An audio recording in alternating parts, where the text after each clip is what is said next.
ಕಲಬುರಗಿ ನಗರ police ವತಿಯಿಂದ ನಿರಂತರವಾಗಿ ಈ ಅಪರಾಧಗಳ ಪತ್ತೆ ಕಾರ್ಯ ನಡೀತಾ ಇದೆ. ಅದರ ಜೊತೆಗೆ ಅಪರಾಧಗಳ ಕಡಿವಾಣಕ್ಕೆ ಪ್ರಿವೆನ್ಷನ್ ಮಾಡಲಿಕ್ಕೆ ಕೂಡ ಸುಮಾರು ಸಕಾರಾತ್ಮಕ ಕ್ರಮಗಳು ಕೂಡ ನಡೀತಾ ಇದೆ. ಯಾವ ಪ್ರಕರಣಗಳು ಈಗ ಆಲ್ರೆಡಿ ರಿಪೋರ್ಟ್ ಆಗಿದೆ ಆ ಪ್ರಕರಣಗಳನ್ನು ಭೇದಿಸಲಿಕ್ಕೆ ವಿಶೇಷ ತಂಡಗಳನ್ನು ನಾವು ಮಾಡಿತ್ತು. ಅದರ ಇನ್ನೊಂದು ಅಧ್ಯಾಯ ಅಂತ ಹೇಳ್ಬೋದು. ಸ್ಟೇಷನ್ ಬಜಾರ್ ಪೊಲೀಸ್ ಸ್ಟೇಷನಲ್ಲಿ ಕಳೆದ ತಿಂಗಳು 21st 22nd ಡೇ ಟೈಮಲ್ಲಿ ಆ ಒಂದು 2 ದಿನಗಳ ಅವಧಿಯಲ್ಲಿ ಯಾರು ರೆಸಿಡೆಂಟ್ಸ್ ಇದ್ದಾರೆ, ಗಾಬ್ರೆ layout resident, retired RFO range forest officer, ಅವರ ಮನೆಯಲ್ಲಿ ಕಳ್ಳತನ ಆಗಿರೋಂಥ ವರದಿ ಆಗಿರುತ್ತೆ. ಅದು ರಾತ್ರಿ ಕಳ್ಳವಾಗಿರುತ್ತೆ.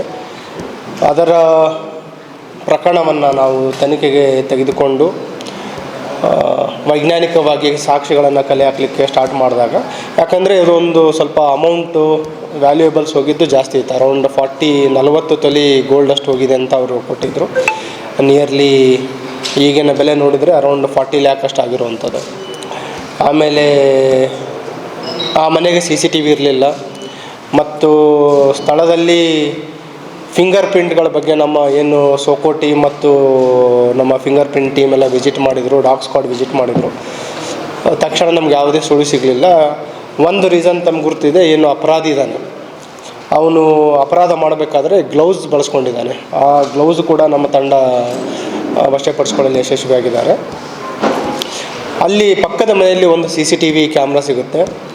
ಅಲ್ಲಿ ಅವನು CCTVಯಲ್ಲಿ ಆರೋಪಿಯ ಬಗ್ಗೆ ಸ್ವಲ್ಪ ಸುಳಿವು ಸಿಗುತ್ತೆ ಮತ್ತು ಕೆಲವು ಅವನ ಮೂಮೆಂಟ್ ಬಗ್ಗೆ ನಾವು ಜಾಲ ಹಿಡಿದಾಗ ಇನ್ನೊಂದು ಕಡೆ ಅವನು CCTVಯಲ್ಲಿ ಮೂಮೆಂಟ್ ಆಗಿರೋದು ಮತ್ತು ಅಲ್ಲಿ ಮೊಬೈಲ್ ಫೋನ್ ಬಳಸಿರೋದು ಗೊತ್ತಾಗುತ್ತೆ. ಬಸ್ ಮುಖಾಂತರ ಸೋಲಾಪುರ್ಗೆ ಹೋಗಿರೋಂಥದ್ದು ಗೊತ್ತಾಗುತ್ತೆ. ಅಲ್ಲಿ ನಾವು ಚೆಕ್ ಮಾಡಿದಾಗ ನಮ್ಮ ಟೀಮ್ ಕಳಿಸಿ ವೈಜ್ಞಾನಿಕವಾಗಿ ತಾಂತ್ರಿಕವಾಗಿ ಮಾಹಿತಿ ಕಲೆ ಹಾಕಿದಾಗ ಅಲ್ಲಿನೂ ಕೂಡ ಅವನು ಮೊಬೈಲ್ ಫೋನ್ ಬಳಸಿರೋದು ಗೊತ್ತಾಗುತ್ತೆ.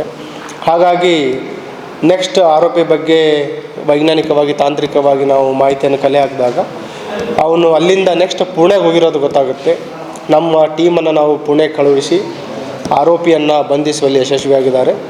ಇದರಲ್ಲಿ ಪ್ರಶಂಸೆ ಬೇಕಾಗಿರೋದು ಅಂತಂದರೆ ಪೊಲೀಸ್ ಸ್ಟೇಷನ್ ಇನ್ಸ್ಪೆಕ್ಟರ್ ಗುರ್ಲಿಂಗಪ್ಪ ಮತ್ತು ಅವರ ಟೀಮ್ ACP ಸೌತ್ ಅವರ ಮಾರ್ಗದರ್ಶನದಲ್ಲಿ ತುಂಬ ಒಳ್ಳೆಯ ಪತ್ತೆ ಕೆಲಸ ಮಾಡಿದ್ದಾರೆ. ಹಾಗಾಗಿ ಅವರಿಗೆ ಅಭಿನಂದಿಸ್ತಾ ಇದ್ದೀನಿ.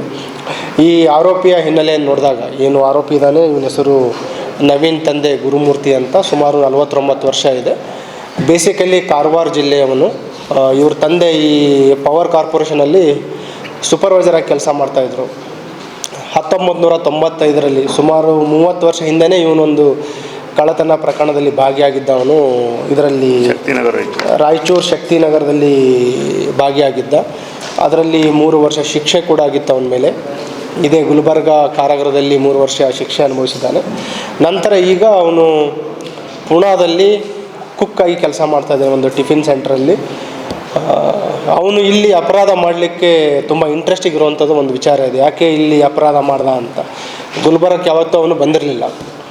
ಬೇಸಿಕಲಿ ಪುಣೆಯಿಂದ ಕನ್ಯಾಕುಮಾರಿಗೆ ವಿತೌಟ್ ಟಿಕೆಟ್, ಟ್ರೈನ್ ಟಿಕೆಟ್, ಅವನು ಟ್ರೈನಲ್ಲಿ ಸಂಚಾರ ಮಾಡ್ತಾ ಇರ್ತಾನೆ. TC ಅವರು ಅವನು ವಿತೌಟ್ ಟಿಕೆಟ್ ಟ್ರಾವೆಲ್ ಮಾಡ್ತಾನೆ ಅಂತ ಗಮನಿಸಿ ಗಾಣಗಾಪುರದಲ್ಲಿ ಗುಲ್ಬರ್ಗ ಸ್ಟೇಷನಲ್ಲಿ ಅವನಿಗೆ ಇಳಿಸ್ತಾರೆ. ಸೊ ಇಳಿದ ನಂತರ ಅವನ ಹತ್ರ ಖರ್ಚಿಗೆ ದುಡ್ಡು ಇರಲಿಲ್ಲ.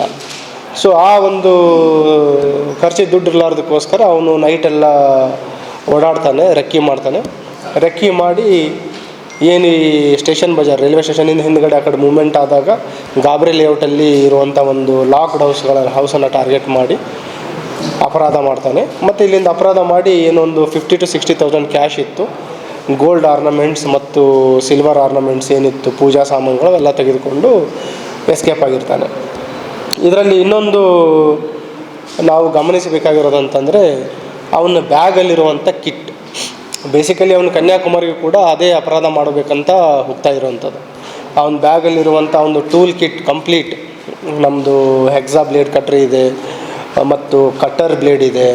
ಆಮೇಲೆ ಏನು ಚಿನ್ನಾಭರಣ ಸಿಗುತ್ತೆ ಅದನ್ನು ಮೆಲ್ಟ್ ಮಾಡಲಿಕ್ಕೆ ಗ್ಯಾಸ್ ಇದನ್ನು ತೊಗೊಂಡಿದ್ದಾನೆ ಅವನು, ಹೀಟರು.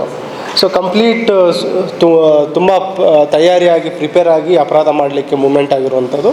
ಸೊ ಆ್ಯಕ್ಸಿಡೆಂಟಲ್ಲಿ ಗುಲ್ಬರ್ಗದಲ್ಲಿ ಇಳಿದು ಇಲ್ಲಿ ಅಪರಾಧ ಮಾಡಿ ಯಾವುದೇ ಅವನಿಗೆ ಹೋಪ್ಸ್ ಇರಲಿಲ್ಲ ಅಂತಂದರೆ ಪೊಲೀಸರು ಹಿಡಿತಾರೆ ಅಂತ ಅಂಥ ಒಂದು ಕ್ಲಿಷ್ಟಕರವಾದ ಒಂದು ಪ್ರಕರಣವನ್ನು ಭೇದಿಸುವಲ್ಲಿ ನಗರ ಪೊಲೀಸ್ ತಂಡ, ಅದರಲ್ಲಿ ವಿಶೇಷವಾಗಿ ಸ್ಟೇಷನ್ ಬಜಾರ್ ಮತ್ತು ಸೌತ್ ಉಪವಿಭಾಗದ ಕ್ರೈಮ್ ಟೀಮ್ ಯಶಸ್ವಿಯಾಗಿದ್ದಾರೆ.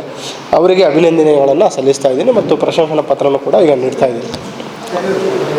ಇನ್ನೊಂದು ಇದರಲ್ಲಿ ನಾವು ಎಲ್ಲರಿಗೂ ಗಮನಕ್ಕೆ ಪ್ರತಿ ಸಲ ಮಾಧ್ಯಮದ ಮುಖಾಂತರನೂ ಹೇಳ್ತಾ ಇದ್ದೀವಿ, ಒಂದು ಮನೆ ಸೇಫ್ಟಿಗೋಸ್ಕರ CCTV ಕ್ಯಾಮ್ರಾ ಹಾಕೊಳ್ಳೋಂಥದ್ದು 30,000 to 50,000 ಬರುತ್ತೆ. ನಿಮಗೆ ಹೌಸ್ ಬರ್ಗ್ಲರಿ ಅಲಾರ್ಮ್ ಇರ್ಬೋದು, ಮೋಷನ್ ಡಿಟೆಕ್ಟರ್ ಇರ್ಬೋದು. ಈ ಮನೆಯಲ್ಲಿ ಇರಲಿಲ್ಲ, ಬಟ್ ನೈಬರ್ ಹೌಸಲ್ಲಿ ಇರೋದರಿಂದ ನಮಗೆ ಸಾಕ್ಷಿ ಸಿಗಿತು. ಮತ್ತು ಇದರಲ್ಲಿ ಅವರು ಏನು ದೂರಲ್ಲಿ ನೀಡಿದರು 40 ಗ್ರಾಮ್ ಗೋಲ್ಡ್ ಅಂತ, ಅದರಲ್ಲಿ ನಾವು 40 ತೊಲೆ 400 ಗ್ರಾಮ್ ಗೋಲ್ಡ್. ಇದರಲ್ಲಿ ಇಂಟ್ರೆಸ್ಟಿಂಗ್ ಏನಂತಂದರೆ ಎಂಟೈರ್ ಪ್ರಾಪರ್ಟಿ ಇಂಟ್ಯಾಕ್ಟ್ ಆಗಿ ಸಿಕ್ಕಿದೆ ನಮಗೆ. ಏನು ಅವನ ಹತ್ರ ಮನೆಗಳತನ ಮಾಡಿದ ಕ್ಯಾಶ್ ಇತ್ತು ನಿಯರ್ಲಿ 40,000 to 60,000. ಆ ಅಮೌಂಟನ್ನು ಅವನು ಗೃಹೋಪಯೋಗಿ ಸಾಮಾನುಗಳಿಗೆ ಖರೀದಿ ಮಾಡಿದ್ದಾನೆ, ಗ್ರಾಸರಿದೆಲ್ಲ. ಉಳಿದ ಕೆಲವು ಕುಡಿತಕ್ಕೆ, ಅವನಿಗೆ ಕುಡಿತದ ಚಟ ಇದೆ, ಕುಡಿತಕ್ಕೆ ಬಳಸ್ಕೊಂಡಿದ್ದಾನೆ. ಇನ್ನೂ ಇವುಗಳನ್ನು ವಿಲೇವಾರಿ ಮಾಡುವ ಮೊದಲೇ ನಮ್ಮ ತಂಡ ವಶಪಡಿಸ್ಕೊಳ್ಳಲು ಯಶಸ್ವಿಯಾಗಿದ್ದಾರೆ. ಏನು 40 ತೊಲೆ ಗೋಲ್ಡ್ ಇದೆ, ಅದರಲ್ಲಿ ನಾವು ವಶಪಡಿಸ್ಕೊಂಡಾಗ ನಿಯರ್ಲಿ 23 ತೊಲ ಅದು ಫೇಕ್ ಗೋಲ್ಡ್ ಇದೆ, ರೋಲ್ ಗೋಲ್ಡ್.